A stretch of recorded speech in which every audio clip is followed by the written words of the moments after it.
Alors nous, on a supprimé quelques tables donc pour respecter les distances sanitaires, mais on l'avait déjà fait à la réouverture. Après, on a bien affiché un peu partout que les tables étaient limitées à 6 personnes maximum.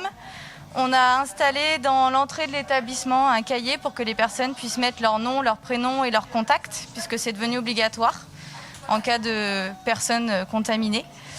Et puis après, on essaye de s'adapter aussi au niveau horaire, puisque au niveau local, on a aussi la terrasse qui doit fermer à 22h parce que la consommation d'alcool est interdite sur la voie publique. On avance, on fait avec, on n'a pas bien de choix, donc on applique ce qu'on nous demande d'appliquer et puis on essaie de faire en sorte d'accueillir nos clients au mieux. Ça se passe bien, rien n'a changé je trouve.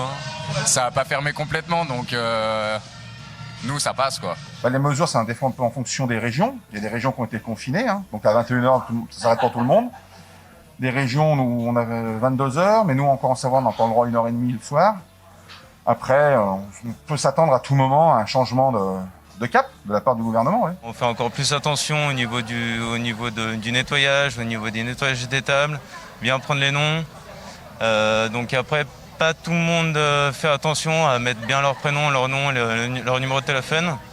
Mais après, en général, ils suivent bien le règlement. Des clients, il y en a qui ont envie de vivre, qui ont envie de sortir. Alors on demande de faire très attention. Pour certains, c'est compliqué, que ce soit ou les jeunes ou les anciens, parce qu'il n'y a pas de tranche d'âge.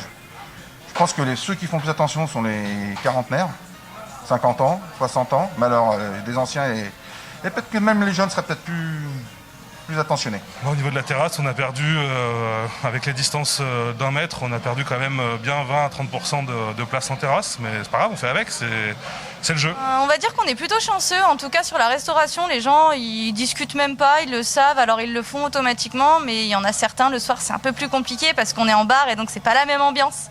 Les gens viennent pour faire la fête alors qu'on leur impose des règles dès le départ, c'est un peu plus compliqué. Mais on s'en sort pas trop mal. Dans l'ensemble, ça va. Alors si on passe au Curial, il y a de la musique quand même. Si on passe ici, c'est sûr qu'il n'y en a pas. Enfin, il n'y en a plus quoi. Mais en soi, c'est pas si dérangeant que ça. On fait avec. La suite, je le sens un peu mal. Je pense que là, ça part un peu crescendo. Et je pense qu'on va bientôt avoir le couvre-feu, même peut-être fermer les restaurants et les bars-restaurants.